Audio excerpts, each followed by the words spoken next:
ರಾಜ್ಯ ಸರ್ಕಾರದ ಪಂಚ ಖಾತ್ರಿ ಯೋಜನೆಗಳಲ್ಲಿ 5ನೇ ಯೋಜನೆ ಯುವ ನಿಧಿಗೆ ಶಿವಮೊಗ್ಗದಲ್ಲಿ ನಿನ್ನೆ ಮುಖ್ಯಮಂತ್ರಿ ಸಿದ್ದರಾಮಯ್ಯ ಚಾಲನೆ ನೀಡಿ ಸಾಂಕೇತಿಕವಾಗಿ ಹಲವು ನಿರುದ್ಯೋಗಿಗಳ ಖಾತೆಗೆ ಹಣ ಜಮೆ ಮಾಡಲಾಯಿತು. ಉಪಮುಖ್ಯಮಂತ್ರಿ ಡಿಕೆ ಶಿವಕುಮಾರ್, ಸಚಿವರಾದ Madhu Bangarappa, Sharanprakash Patil, KJ George, B Nagendra, ಸಂಸದ ಬಿವೈ ರಾಘವೇಂದ್ರ ಸೇರಿದಂತೆ ಜಿಲ್ಲೆಯ ಜನಪ್ರತಿನಿಧಿಗಳು ಉಪಸ್ಥಿತರಿದ್ದರು.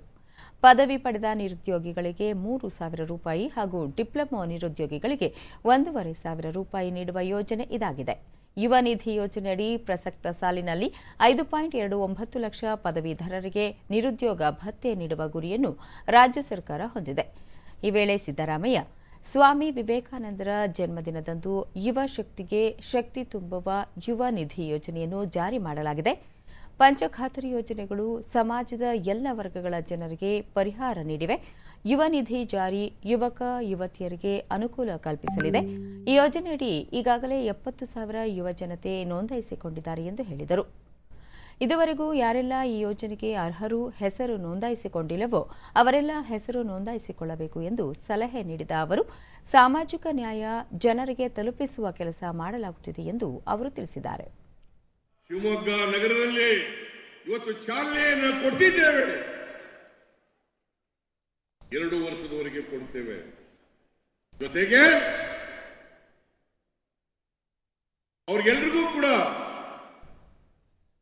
ಸ್ಕಿಲ್ ಟ್ರೈನಿಂಗ್ ಕೂಡ ಕೊಡ್ತೇವೆ. ಪ್ರಕಾಶ್, ಸ್ಕಿಲ್ ಟ್ರೈನಿಂಗ್ ಕೂಡ ಕೊಡ್ತೇವೆ. ಜೊತೆಗೆ ಉದ್ಯೋಗ ಮೇಳವನ್ನು ಕೂಡ ಏರ್ಪಾಡು ಮಾಡ್ತೇವೆ. ಉದ್ಯೋಗ ಇಲ್ಲಿ ಸಿಗಬೇಕು, ನಾಡಿನಲ್ಲಿ ಸಿಗಬೇಕು, ದೇಶದಲ್ಲಿ ಸಿಗಬೇಕು, ಅಷ್ಟೇ ಅಲ್ಲ ವಿದೇಶಗಳಲ್ಲಿಯೂ ಕೂಡ ಸಿಗಬೇಕಾಗ್ತದೆ. ಅಂತ ಸ್ಕಿಲ್ ಟ್ರೈನಿಂಗ್ ಅನ್ನ ಯುವಕ ಯುವತಿಯರಿಗೆ ಕೊಡುತ್ತೇವೆ ಜೊತೆಯಲ್ಲಿ ಅಂತಕ್ಕಂಥ ಮಾತುಗಳನ್ನು ಹೇಳಲಿಕ್ಕೆ ಬಯಸ್ತಾ ಇದ್ದೇನೆ.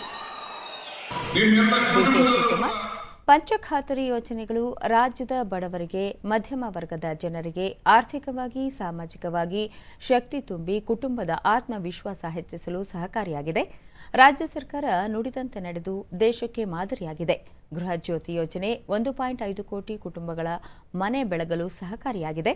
ಮನೆಯೊಡತಿಗೆ ಪ್ರತಿ ತಿಂಗಳು ತಲಾ 2,000 ರೂಪಾಯಿ ನೀಡಲಾಗುತ್ತಿದೆ.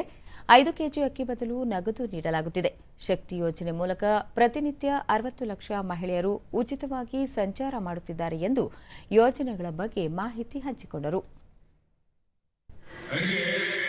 ಇವತ್ತು ನಮ್ಮ ಸರ್ಕಾರ ಇಡೀ ದೇಶಕ್ಕೆ ಒಂದು ಮಾದರಿಯಾಗಿ ನುಡಿದಂತೆ ನಡ್ಕೊಂಡು ಇವತ್ತು ನಾವು ಈ ಕೆಲಸವನ್ನು ಮಾಡಿಕೊಂಡು ನಾವು ಬಂದಿದ್ದೇವೆ. ಕೌಶಲಾಭಿವೃದ್ಧಿ ಸಚಿವ ಡಾಕ್ಟರ್ ಶರಣಪ್ರಕಾಶ್ ಪಾಟೀಲ್, ಪದವೀಧರ ಮತ್ತು ಡಿಪ್ಲೊಮಾ ಹೊಂದಿರುವ ಯುವ ಜನರಿಗೆ ಆತ್ಮಸ್ಥೈರ್ಯ ತುಂಬಲು ರಾಜ್ಯ ಸರ್ಕಾರ ಯೋಜನೆ ರೂಪಿಸಿದ್ದು, ಇದರ ಸದುಪಯೋಗ ಪಡೆದುಕೊಳ್ಳಬೇಕು ಎಂದು ಹೇಳಿದರು.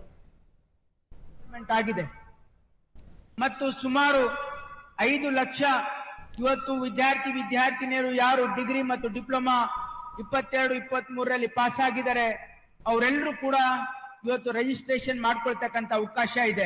ಈ ಒಂದು ಯುವ ನಿಧಿ ಕಾರ್ಯಕ್ರಮವನ್ನು ರಾಜ್ಯ ಸರ್ಕಾರ ಕೊಡ್ತಾರೆ. ಸ್ವಾಮಿ ವಿವೇಕಾನಂದರ ದಿನದಂದು ರಾಜ್ಯ ಸರ್ಕಾರ ಯುವ ನಿಧಿ ಯೋಜನೆ ಜಾರಿ ಮಾಡಿರುವುದು ಯುವಕರಿಗೆ ಸಿಕ್ಕ ಗೌರವ ಎಂದು ಹೇಳಿದರು.